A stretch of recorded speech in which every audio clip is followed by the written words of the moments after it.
I'm Andrew Armstrong, welcome to the Teardown Lab. You might have seen my video review of this not so long ago, and it was taken on this very bench because I'd done it just a few seconds ago in reality.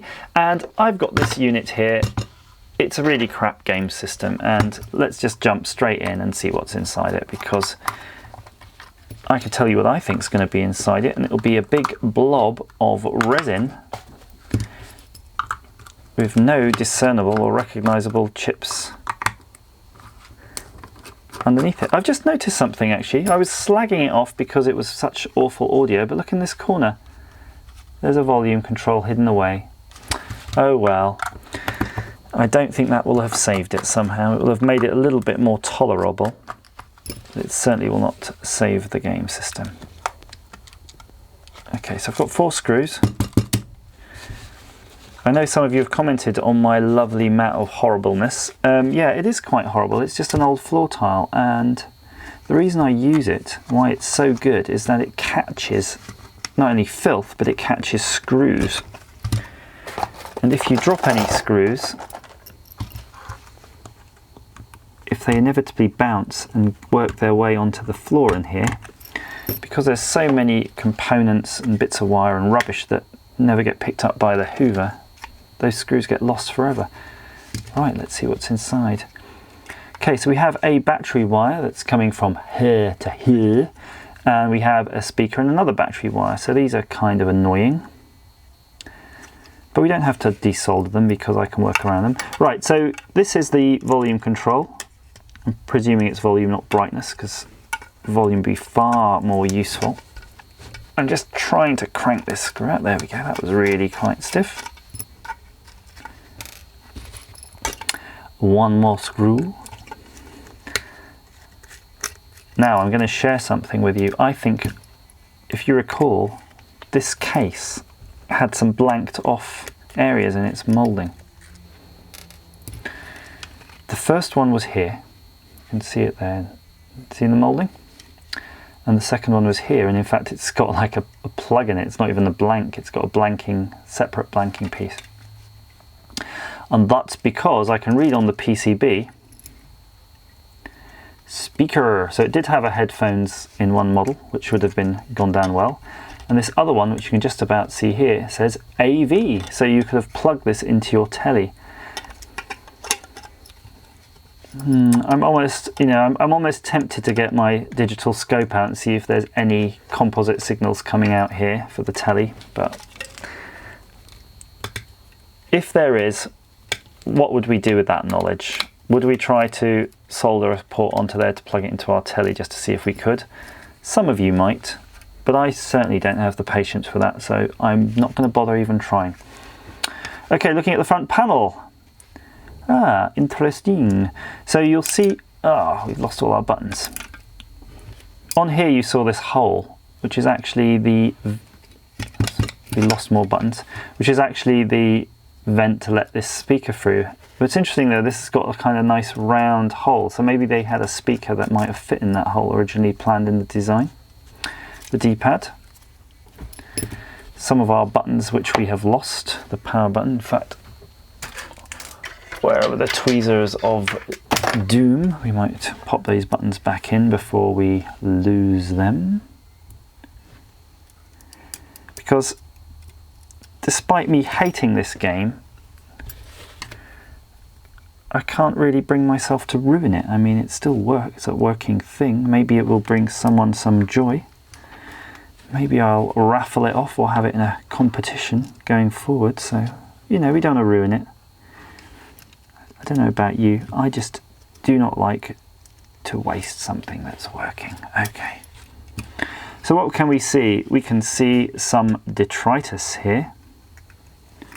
And a wee little chip, and I can tell you what that chip will do, even if we can't read what it is. You'll need some great eyes there. Some of you actually do have some pretty good eyesight because you've left in comment on previous videos what you've read the chip to be. So I'm just going to hold that on there. I can't read it, but maybe you can. Okay, that'll be the amplifier chip. And that's why it's quite near this volume control. And it's going to be a mono. and you'll probably have 2 inputs coming in, and then you'll see 2 outputs going to the speaker via capacitors, and these sort of capacitors and resistors will be controlling the feedback loop in conjunction with this volume control, and that will be working the amplifier. Fine. But interesting enough, PCB is kind of upside down, or at least some of the writing is, because the power button is written the correct way, and then up, down, left, right, upside down. It's very strange. If you're in a PCB editing package, it's really kind of a pain to do that. It'd be difficult, so I don't know why they've done that. There's your screen, nice screen module, and it's soldered onto the PCB. It's ribbon cable soldered on. And another interesting one, if you ever want to buy screens for things to use in your own projects, they're really difficult to come by, yet you can buy, oh gosh, things like this for next to nothing with them already built in. And I say oh gosh because I almost broke this inductor that's slightly damaged, but it is there. Look at that. See, there's a chip out of it and this big wodge of weirdness stuck to the top, so I'm going to leave that on there. Not sure why. That's clearly going to be the main CPU of this whole board doing its thing, and then you've got this, which is going to be the big ROM chip. MX2L6240MC B23. So those of you who are keen, and I know some of you are, find out a data sheet for that, see what that is, see if it's a big old bit of ROM. And it probably isn't going to be, well, it might be quite large because those games did have quite a lot of graphics and sound. And that's about it really. There's nothing more of interest to see on there, so just leaves me to reassemble this and give it to a good cause, possibly a charity shop. And on the back you can see the crystal there. Let's see how fast that is.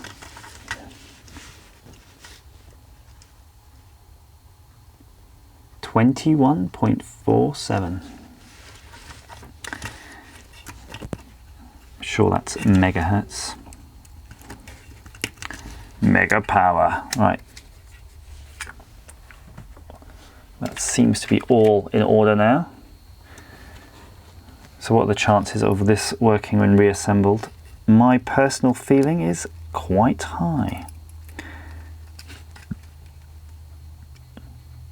One of my future videos, I might get out the digital storage scope. In fact, I've got a pocket digital storage scope that's rather nice we can play with. We could try probing some of the signals on these while they're running. I'm sure if there was a composite video signal there, we'd see it. We can certainly have a look at how clean the crystal is.